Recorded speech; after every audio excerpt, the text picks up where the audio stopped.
Assalamualaikum warahmatullahi wabarakatuh. Perkenalkan, nama saya Dipa Putra Maulana Salen, dengan NIM 12320101057, asal jurusan Manajemen Pendidikan Islam UIN Sunan Gunung Jati Bandung, kelas 5A, yang dimana pada kesempatan kali ini saya akan membuat video untuk menjawab soal yang telah diberikan pada ujian tengah semester mata kuliah Sistem Informasi Manajemen Pendidikan Islam, yang dimana pada mata kuliah Sistem Informasi Manajemen Pendidikan Islam ini, di soal yang pertama itu membahas terkait daripada ataupun bertanya terkait daripada pengertian sistem informasi manajemen pendidikan Islam dan juga bagaimana perannya dalam meningkatkan efektivitas pengelolaan lembaga pendidikan Islam. Nah, pengertian sistem informasi manajemen pendidikan Islam itu adalah satu sistem yang dirancang untuk mengumpulkan, mengolah, menyimpan, dan menyajikan data serta informasi yang berkaitan dengan kegiatan lembaga pendidikan Islam. Sistem ini memadukan prinsip-prinsip manajemen pendidikan dengan nilai-nilai Islam agar proses keputusan, perencanaan, pelaksanaan, dan evaluasi itu dapat berjalan secara efektif, efisien, dan berlandaskan etika Islami. Jadi tujuannya itu adalah untuk membantu secara pengelolaan dan lain sebagainya, agar kemudian sesuai dengan tujuan yang kemudian itu telah direncanakan dari awal gitu ya. Nah, adapun peran sistem informasi manajemen pendidikan Islam itu sangat penting dalam meningkatkan efektivitas pengelolaan lembaga pendidikan Islam, yang dimana melalui sistem ini atau sistem informasi manajemen pendidikan Islam ini, pengelolaan administrasi itu menjadi lebih cepat dan juga akurat, karena data yang kemudian telah dikumpulkan dari awal itu dapat diakses dan juga diolah secara terintegrasi. Sistem informasi manajemen pendidikan Islam juga membantu pimpinan lembaga dan juga pengambilan keputusan berbasis data. Jadi segala pengambilan keputusan itu bisa dilihat berbasis data, apa yang kemudian menjadi persoalan atau apa yang kemudian langkah yang perlu diambil itu bisa dilihat dari sistem informasi itu sendiri gitu ya. Yang berikutnya itu bagaimana kemudian sistem informasi manajemen pendidikan Islam ini juga dapat membantu atau memperkuat koordinasi antar bagian, seperti misalnya bagian akademik kepada bagian keuangan, ataupun bagian keuangan berkoordinasi dengan kepala sekolah ataupun dengan kesiswaan dan lain sebagainya gitu ya. Dan juga sistem informasi manajemen pendidikan Islam ini juga ia dapat memperkuat secara transparansi dan akuntabilitas dalam pengelolaan satu lembaga pendidikan Islam itu sendiri gitu ya.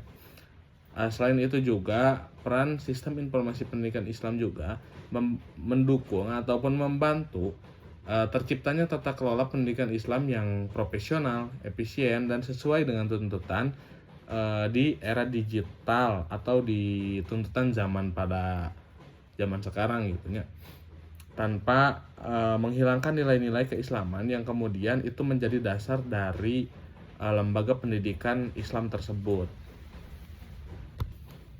Oke, selanjutnya saya akan menguraikan ataupun sedikit membahas terkait daripada komponen utama dalam sistem informasi manajemen pendidikan Islam itu sendiri. Sistem informasi manajemen pendidikan Islam terdiri dari beberapa komponen utama yang saling berhubungan dan bekerja secara terpadu untuk mendukung sistem pengelolaan lembaga pendidikan Islam. Komponen-komponen tersebut itu meliputi beberapa hal gitu ya, yang kemudian secara fungsinya itu berbeda-beda gitu. Yang pertama itu ada input ataupun masukan, yaitu data mentah yang dikumpulkan dari berbagai sumber di lembaga pendidikan seperti data siswa, data guru, data pegawai, juga terkait daripada data sarana prasarana dari sekolah ataupun lembaga tersebut, juga terkait daripada keuangan di lembaga pendidikan tersebut. Nah, itu diinput menjadi bahan dasar bagi sistem untuk diolah menjadi informasi yang kemudian lebih bermanfaat nantinya gitu ya. Jadi sistem di input terlebih dahulu terkait daripada semua datanya, lalu nantinya akan menjadi satu informasi untuk kemudian bisa disebarkan secara publik gitu ya. Nah, selanjutnya itu ada proses pengolahan, di mana proses pengolahan tersebut itu adalah tahap mengolah informasi yang kemudian telah dimasukkan di input tadi secara terstruktur, di mana pada tahap ini itu digunakan perangkat keras, perangkat lunak, dan juga prosedur kerja tertentu agar kemudian diolah secara efisien dan juga akurat. Lalu selanjutnya ada output, di mana output ini adalah merupakan hasil daripada proses pengolahan data yang kemudian tadi telah dijelaskan gitu ya terkait daripada pengolahan data tersebut, dan nantinya itu biasanya disajikan dalam satu bentuk laporan, grafik, tabel, ataupun data digital, di mana output ini adalah yang digunakan oleh pimpinan lembaga untuk kemudian mengambil satu keputusan manajerial yang strategis lah gitunya, keputusan yang konkret gitu, karena sesuai dengan data yang kemudian telah dianalisis terlebih dahulu. Selanjutnya itu ada database, di mana database itu berfungsi sebagai tempat penyimpanan seluruh data dan juga informasi agar kemudian mudah diakses, diperbarui, dan juga diamankan. Dengan database yang baik, semua bagian lembaga dapat menggunakan data secara efisien. Selanjutnya itu ada pengguna sistem, di mana pengguna sistem itu mencakup kepala madrasah, guru, staf administrasi, dan pihak manajemen di lembaga tersebut, yang kemudian berperan untuk menginput, memproses, serta memanfaatkan informasi-informasi tersebut untuk kemudian dijadikan sebagai kelancaran dalam menjalankan sistem atau dalam menjalankan manajemen yang kemudian ia laksanakan gitu ya. Nah, selanjutnya itu ada feedback, di mana feedback di sini adalah informasi ataupun evaluasi yang diperoleh setelah output ataupun hasil digunakan, di mana hasil umpan balik ataupun feedback ini digunakan untuk memperbaiki sistem, memperbarui data, dan meningkatkan efektivitas pengelolaan untuk kedepannya gitu ya. Jadi bagaimana kemudian feedback ini adalah hasil umpan balik yang digunakan untuk memperbaiki terus menerus untuk kedepannya lebih baik gitu, mungkin itu. Nah, selanjutnya itu ada hubungan antar komponen, di mana dari beberapa komponen yang kemudian tadi saya sebutkan itu kiranya ada satu buah hubungan yang kemudian dalam setiap komponen di sistem informasi manajemen pendidikan itu saling terhubung, juga saling membentuk siklus yang kemudian berkesinambungan. Dari input akan diproses untuk menghasilkan output, kemudian disimpan dan juga dikelola dalam satu buah database yang kemudian tadi telah saya jelaskan. Lalu selanjutnya agar kemudian data tersebut tidak disalahgunakan oleh user yang bisa mengakses data tersebut, kiranya harus adanya satu database yang tadi gitu ya. Nah, selanjutnya setelah digunakan hasil daripada pengolahan data tersebut kiranya harus memberikan feedback yang baik kepada sistem, juga kepada kita, agar kemudian kita bisa melihat apa yang kemudian menjadi kekurangan dan memperbaiki ke depannya agar kemudian lebih baik. Kiranya kayak gitu. Oke, pada soal berikutnya itu membahas terkait daripada hubungan antara digitalisasi administrasi pendidikan dengan transparansi, akuntabilitas, dan juga mutu pelayanan di lembaga pendidikan Islam. Nah, digitalisasi administrasi pendidikan adalah proses pemanfaatan teknologi informasi untuk kemudian mengelola berbagai kegiatan untuk mengelola berbagai kegiatan administrasi di lembaga pendidikan seperti pengolahan data siswa, guru, keuangan, sarana prasarana, hingga pelaporan. Jadi dalam konteks lembaga pendidikan Islam, digitalisasi memiliki peran penting dalam meningkatkan transparansi, akuntabilitas, dan juga mutu pelayanan. Sebelum kita membahas ke soal berikutnya, kiranya kita perlu membahas dulu terkait daripada transparansi itu apa, akuntabilitas itu apa, dan juga mutu pelayanan itu apa gitunya. Nah, berbicara terkait daripada transparansi, di mana dengan sistem digital seluruh data dan informasi tersimpan secara terstruktur dan mudah, dan juga hal tersebut diakses oleh pihak yang berwenang. Hal ini juga memungkinkan proses pengelolaan lembaga, terutama dalam hal keuangan dan juga akademik, dapat dipantau secara terbuka. Akibatnya, potensi penyalahgunaan data atau manipulasi laporan dapat diminimalisir, sehingga kepercayaan masyarakat ataupun kepercayaan konsumen terhadap lembaga pendidikan Islam itu lebih meningkat gitu ya. Yang berikutnya itu apa sih peran akuntabilitas dalam sistem informasi manajemen pendidikan Islam itu sendiri gitu ya. Dimana digitalisasi membuat setiap kegiatan dan keputusan terekam secara otomatis dalam sistem. Juga semua aktivitas memiliki jejak digital yang dapat dipertanggungjawabkan.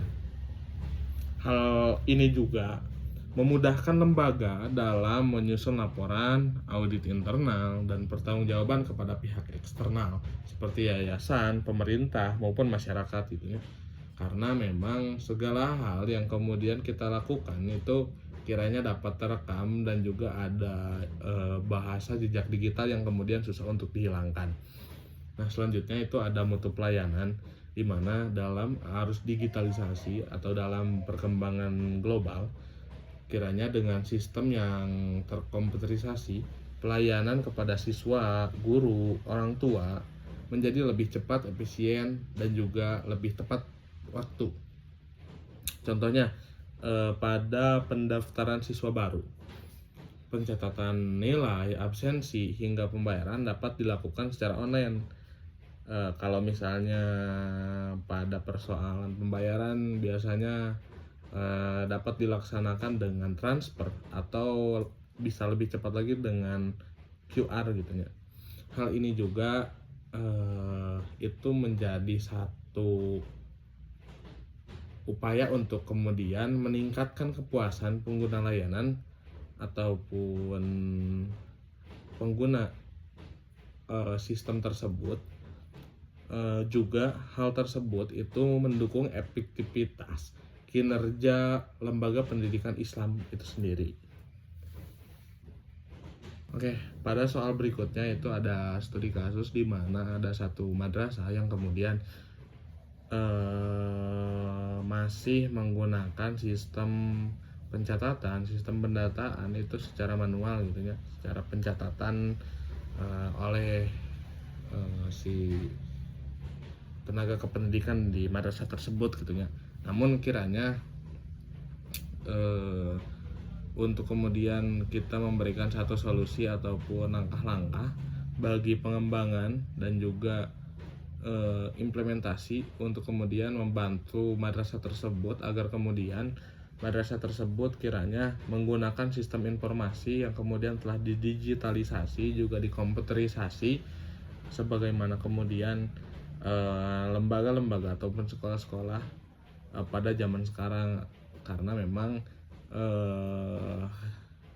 sangat jarang sekali pada zaman sekarang satu lembaga pendidikan itu masih menggunakan sistem informasi ataupun sistem pendataannya itu masih menggunakan manual atau dicatat secara mandiri atau dicatat secara tertulis oleh tangan gitu ya. Nah, kiranya ada satu bentuk upaya untuk kemudian memberikan satu solusi kepada satu lembaga yang kemudian masih belum menggunakan sistem informasi untuk manajemen pendidikan Islam tersebut gitu ya. Nah, kiranya perlu ada langkah-langkah yang kemudian dilakukan oleh lembaga tersebut. Juga kiranya yang kemudian pertama perlu dilakukan itu adalah menganalisis terlebih dahulu kebutuhan gitu ya. Jadi apa sih kebutuhan sekolah yang kiranya perlu menggunakan sistem informasi manajemen tersebut, misalnya pengolahan database siswa. Selanjutnya misalnya terkait daripada keuangan agar kemudian bicara terkait daripada keuangan lebih transparan dan juga terstruktur dalam segi penghitungannya misalnya. Nah, selanjutnya setelah kita mengakumulasikan apa yang kemudian menjadi satu buah kebutuhan di lembaga tersebut, kiranya kita harus melakukan satu planning system atau kita harus melakukan satu perencanaan terhadap pembuatan sistem tersebut gitu ya. Dimana setelah tadi diakumulasikan, lalu sekarang dibagi-bagi sistem tersebut, misalnya untuk pemantauan orang-orang yang kerja, pembagian tugas, terkait daripada anggaran, terkait daripada waktu pembelajaran, terkait daripada data sarana prasarana dan lain sebagainya gitu ya. Nah, selanjutnya itu ada perancangan sistem. Setelah ada perencanaan, itu ada perancangan di mana pada tahap tersebut dilakukan perancangan antarmuka. Nah, struktur database, alur data, dan juga fitur-fitur utama pada sistem itu didesain harus dibuat sederhana gitu ya, mudah dan sesuai dengan kebutuhan pengguna ataupun guru, karena memang ini adalah satu proses transformasi dari yang asalnya tidak menggunakan sistem tersebut ke menggunakan sistem tersebut. Maka kiranya pembuatan datanya pun harus semudah mungkin dan agar kemudian nanti gampang ketika digunakan gitu ya. Nah, selanjutnya itu ada pada tahap pengembangan sistem. Nah, dimana ketika sistem tersebut sudah terbuat, maka kiranya perlu ada satu pengembangan sistem tersebut agar kemudian lebih baik. Sebelum daripada pengembangan tersebut, kiranya kita perlu membuat satu tim terlebih dahulu untuk kemudian mengembangkan sistem tersebut, dimana tim pengembangan tersebut itu membangun sistem berbasis web sesuai rancangan yang telah dibuat. Dalam proses pengembangan sistem tersebut melibatkan pembuatan database, pemrograman, dan juga integrasi dari berbagai modul seperti modul data siswa, modul keuangan, dan juga modul laporan akademik. Nah, selanjutnya setelah hal tersebut selesai, kiranya kita mesti melakukan satu uji coba sistem atau bisa disebut dengan pengetesan terhadap sistem yang kemudian telah tadi dibuat. Nah, selanjutnya itu ada pelatihan pengguna, di mana perlu ada satu bentuk pelatihan terlebih dahulu untuk kemudian perangkat-perangkat dalam sekolah tersebut seperti guru, kesiswaan, bendahara sekolah, dan komponen-komponen lembaga yang lainnya itu bisa mengoperasikan sistem yang kemudian telah dibuat.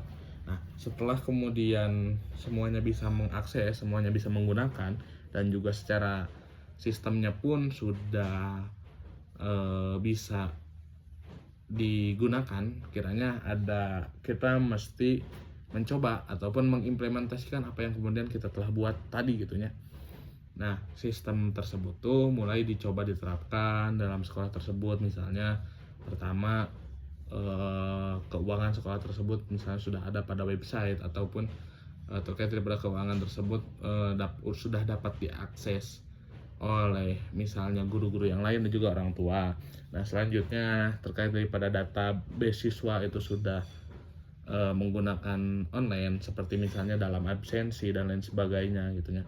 Nah, setelah kemudian tadi adanya proses pengimplementasian, selanjutnya perlu ada satu proses evaluasi gitu ya, di mana proses evaluasi tersebut mengevaluasi bagaimana kemudian cara kerja daripada sistem yang kemudian telah kita buat, dan juga bagaimana kemudian kita mampu mengevaluasi apa-apa yang kemudian menjadi hambatan dalam pelaksanaan ataupun penggunaan pada lembaga tersebut, penggunaan sistem terhadap lembaga tersebut. Misalnya ketika misalnya langsung menggunakan sistem absensi, masih banyak siswa yang misalnya kurang paham, ataupun sebelum ke siswa misalnya masih banyak guru yang kurang paham, dan juga misalnya hal tersebut ada kekurangannya dari segi apa, apakah ini misalnya perlu terus dilanjutkan digunakan ataupun misalnya perlu ada sistem yang dirubah gitu ya.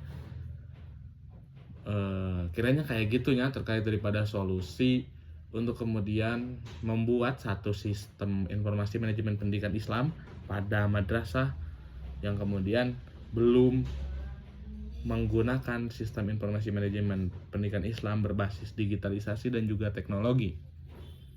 Mungkin itu saja yang kemudian dapat saya sampaikan pada ujian tengah semester ini. Kurang lebihnya mohon dimaafkan. Wallahul muwaffiq ila aqwamit thoriq. Assalamualaikum warahmatullahi wabarakatuh.